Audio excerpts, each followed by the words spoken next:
Guten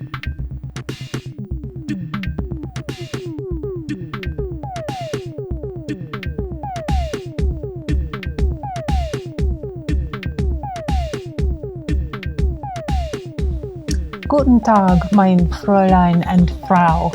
I am reviewing Chapter 2 of The Artist's Way this week, and I think it was a pretty fruitful chapter for me. I hope you all had a fruitful time as well.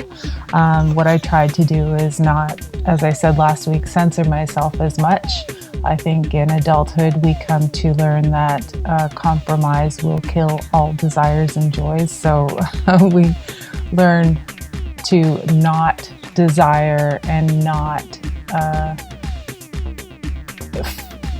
follow the leads that we want because we think that we'll either be compromised out of them or time will not allow or budget will not allow or, there's so many roadblocks in the way of what we truly desire or what we truly want to do that we just don't do it.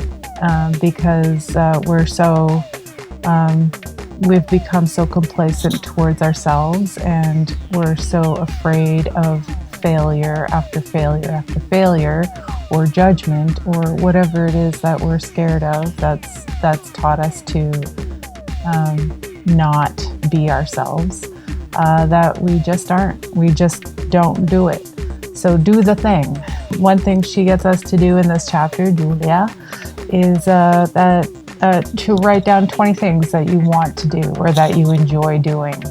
And it was hard to come up with 20 things that I enjoy because I feel like I've become so used to staying in my secure little environment, my little cocoon, that I just have let myself become removed from all things enjoyable to me.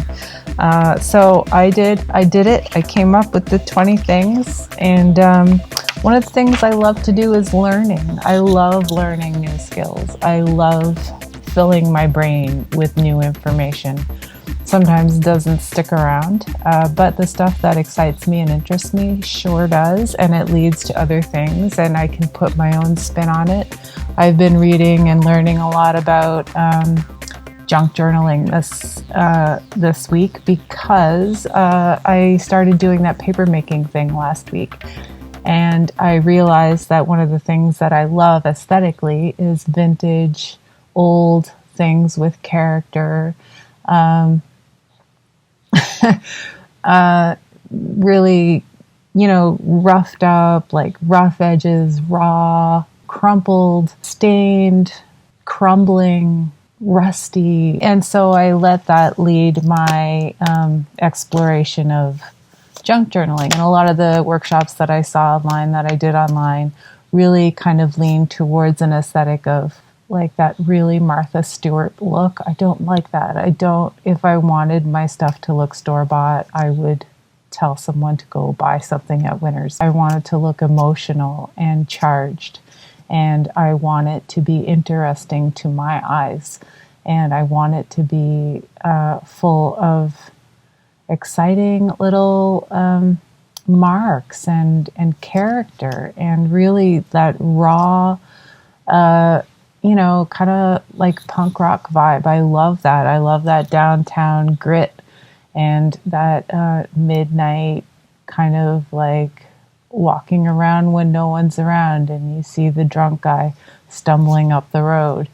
Not fearing for your life kind of vibe, but that grit. I like grit and I like raw emotion, and I don't want that censored. So I did this thing, which I'm going to show you a little bit about the process.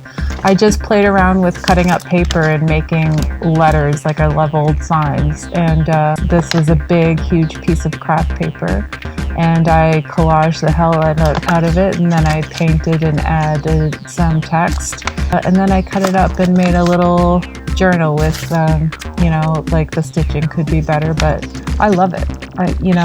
Then I did a junk journal, and I did use I have a lot of lace. I collect a lot of stuff. for various projects, which inevitably doesn't all get used, but I keep it anyways. And good for me because I ended up using a lot of it in this. I have loads of old paper of different textures and new papers that I made. It's really weird and wonderful and neat, and I really enjoyed the process, and it led me down a path of other things. If you follow me on my Instagram page, Criptyk Art,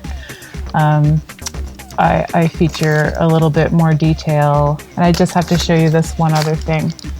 Like, I made this magical, I don't even know, I'm in the process of making it this morning. I kind of went off on a tangent, and that's the best when you just, you don't even have a plan. You just have a lot of supplies that you'd like to use, and you start using them, and you come up with this, this is a maze of a book, and I am really just super excited. I can't even show you all of it because there's so many different pockets and various textures and flaps and hiding places. So that's an ongoing thing. Like, look at that. Oh my God. I just love it. Everything is sewn together page by page. And I love sewing. I love old papers. I love making paper. I love making books. I love books. So I'm just leaning into all of that stuff right now in terms of, being yourself authentically and leaning into the stuff that you like, and even just recognizing what you like, which is something that we don't always do. That's something I get out of this chapter. She asks straight out, tell me what you want, what you really, really want. Not that I'm a Spice Girls fan. It's hard to even admit what we want and what we want to do as an artist, because once you admit what you really want to do, that's a vulnerable thing. And one thing that I looked up is, vulnerability is a huge thing. It's a huge trigger for me and for everybody, every artist that I know. And I thought, I don't really know, but I don't really know a lot of synonyms for vulnerability, and I use the word a lot because, like a lot of people I know my age, I'm in therapy, and vulnerability comes up all the time, and one of the synonyms for vulnerability is unprotected, and we like to be protected. I mean, that's a huge thing for everybody in the whole world. We don't want to leave ourselves unprotected against harm. When we don't leave ourselves vulnerable, we are also protecting ourselves against success, right? Logic.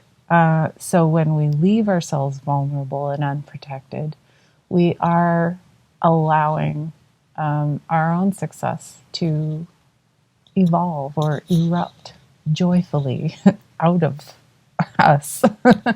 That's quite an image. The opposite of vulnerable is resilient. When we make ourselves vulnerable to one element which scares us, like doing something you're actually invested in, and creating something that you're actually invested in, and then sharing it and getting positive feedback, or even just completing it for yourself and not showing anyone, but just doing the act of doing the thing is successful, and you're building resilience. What I'm saying is you have to first admit what you want and then do the thing. That's what I got out of the chapter. So that's where I'm at. It's been fun. I'm doing my morning pages. I missed one morning because I overslept. I drank too much coffee, didn't sleep, then overslept. And then everything was ruined. So I'm on top of that. I'm doing my poems. None that I want to share or inflict on you, but pretty happy all around.